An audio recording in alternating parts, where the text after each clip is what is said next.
Alrighty, let's move on to the Broncos at the Jags. And man, oh man, another win here for Teddy B. Well done. But let's see, was it truly well done? Was this the Teddy Bridgewater game we wanted to see? Was it arid? Was he dinking and dunking? So let's break down the stats. They end up winning 23-13. Very well done. The spread was 6 here. Broncos -6, and they ended up covering the spread. So give credit to Teddy Bridgewater as well. We stayed away from picking this game because we thought the spread was a little bit too close, but we got to give Teddy Bridgewater credit for covering those 6 points, winning by 10. Well done.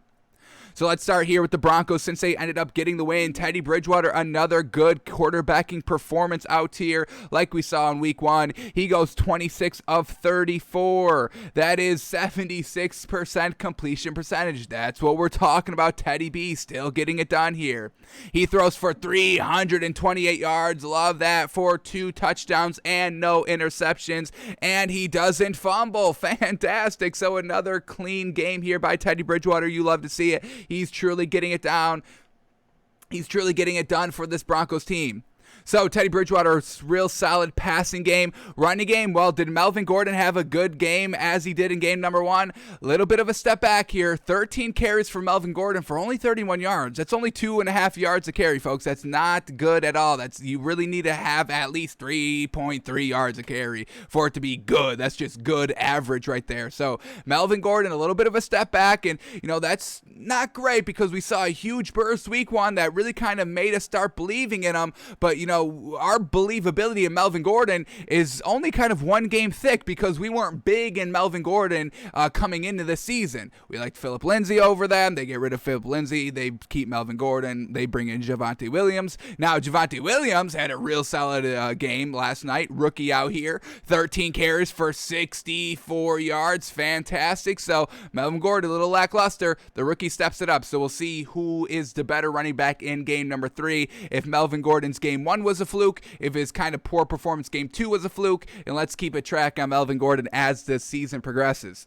But really would have loved to have him had 2 real good back-to-back games, but a little bit of a flounder here by Gordon here in week 2. Alrighty, let's see who Teddy Bridgewater was passing to. Here we go. Courtland Sutton, leading wide receiver here for the Broncos. 9 receptions for 159 yards. Now, 50 yards of that 159 did come off of 1 play, but did it go for the touchdown? Or did it just lead? I think it led to a touchdown.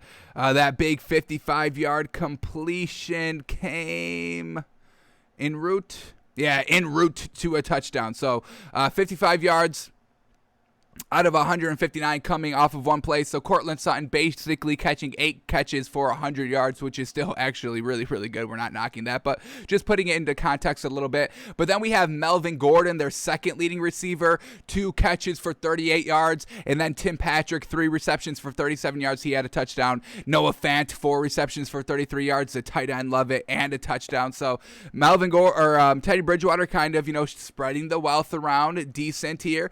And if we take kind of 50 yards away from Teddy Bridgewater's total of 328. That puts us down to 270 on 25 completions. So still doing 10 or more yards per completion, so he's not truly dinking and dunking all over the field. Another positive here for Teddy Bridgewater. So Teddy Bridgewater is truly seeming like the right option here at quarterback. A nice 2-0 start, real solid wins here, great yard totals, not turning over the ball, giving the ball to your wide receiver weapon. So overall, real good start to the season here by Denver. We'll see if they can keep it up.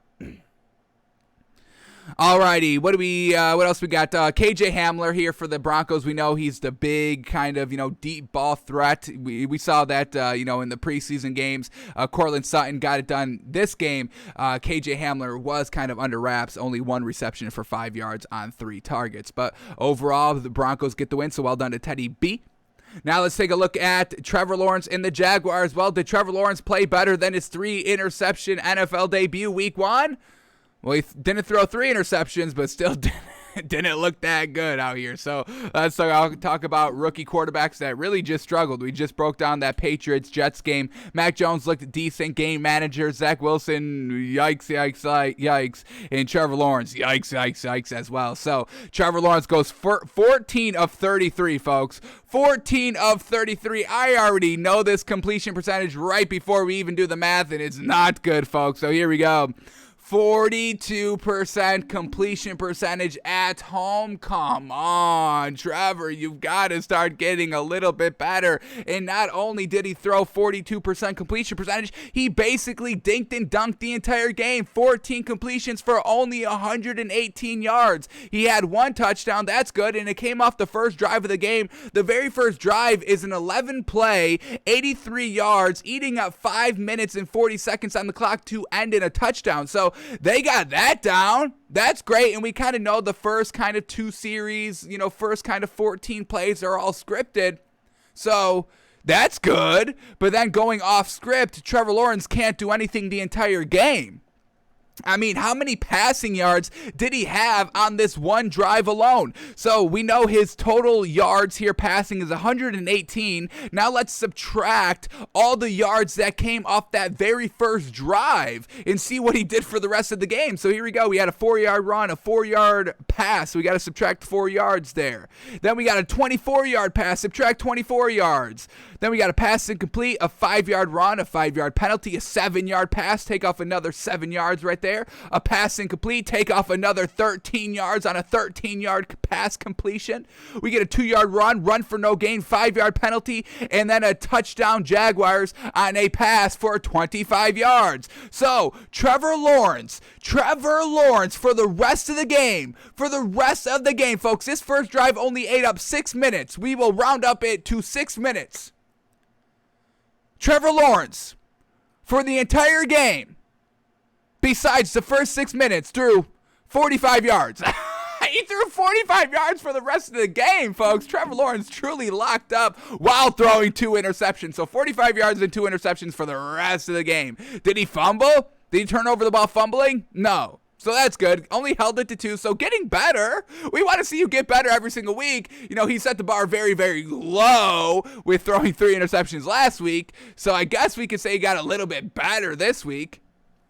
But still, big learning curve here for Trevor Lawrence, who's truly looking like the worst rookie quarterback out of the class. I know it's only 2 games in a small sample size, but Trevor Lawrence, I mean, so far we've seen, a solid performance by Mac Jones in either games 1 or 2. We saw the same thing, in game 1 for Zach Wilson, a solid performance. It wasn't anything great or bad. Game number 2 was bad, but I mean, Trevor Lawrence has not had a good game week 1 or a good game week 2 here. So he was the first one taken, not looking so hot like everybody thought he would coming out of college year 1, but sheesh, this man needs to get a lot better. Let's see where these interceptions came and if the Broncos took advantage of them. So here we go. First interception is coming in the third quarter when they were already down 17-7, and Teddy Bridgewater takes them down and scores 3 points out of it. And then the other interception comes in the fourth quarter when they are still down 20-7, and Teddy Bridgewater scores another field goal off of that, making it 23-7. So, and then what do we got here? Is this a punt return for a touchdown? Fantastic. That's how they get the touchdown? Okay.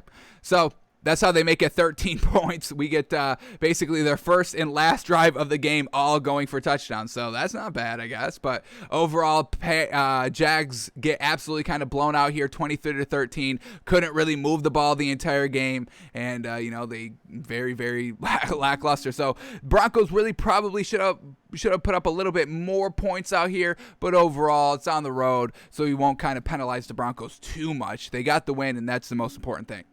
So Trevor Lawrence, bad game. What was the rushing attack looking like? James Robinson, 11 carries for 47 yards. All right, solid, average-ish performance. Trevor Lawrence ran twice for only 21 yards, and Carlos Hyde got the ball twice for 7 yards. So didn't really stick with the running game either. Once again, I mean, they're asking Trevor Lawrence another 33 attempts. What was it, like 50 attempts in game number 1? Let me see if I can bring that up quickly here.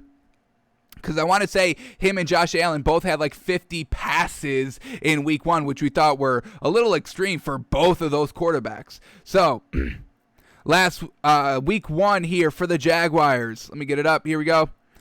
Trevor Lawrence threw the ball 51 times. That's what we're saying. So another 33 here, only rushing the ball really on 14 times. Why? You saw the passing game flounder the entire time, and I know you still have to try to establish the passing game, even if it's not there. The same thing with the running game. If the running game is getting out to a slow start, you still need to get it done to establish it. But, only rushing 11 times here, total of like 13, 14 times. It's like, really? After you just saw Trevor Lawrence throw the ball 51 times and stink it up?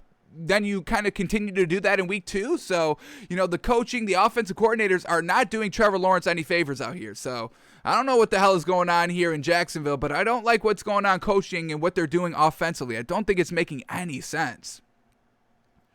All right, and let's finish this by talking the receivers here by Jacksonville. Marvin Jones, leading receiver, 6 catches for 55 yards and a touchdown. So that's another kind of silver lining if you're looking for one. They're going to their actual wide receiver playmakers, and Marvin Jones was targeted 11 times. So Trevor Lawrence is trying to go to their wide receiver true weapon. So I'll give him a little bit of credit for that.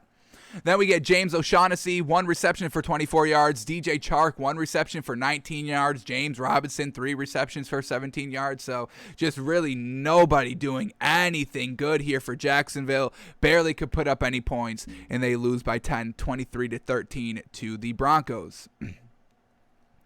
All right, and before we move off of this game, let's give credit to Patrick Surtain, baby, the rookie corner. Is this man going to start his career off as a true shutdown, lockdown corner? Because he picks off Trevor Lawrence right here. Look at this. Boom. An absolutely great interception here by Patrick Surtain, the rookie cornerback. Look at this one.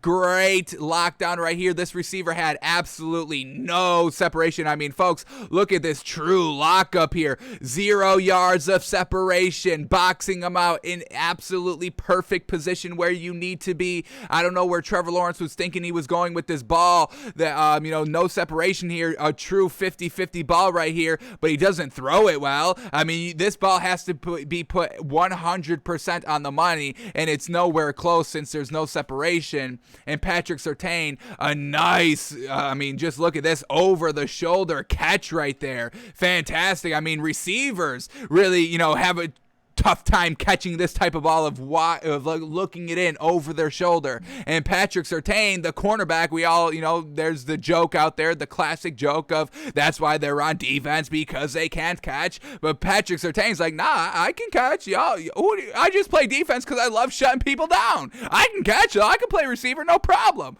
And Patrick Surtain, very, very well done. First career interception. Give the kids some love, getting it done here for the Broncos and helping them get out to a 2-0 start. So well done to Patrick Surtain getting it done.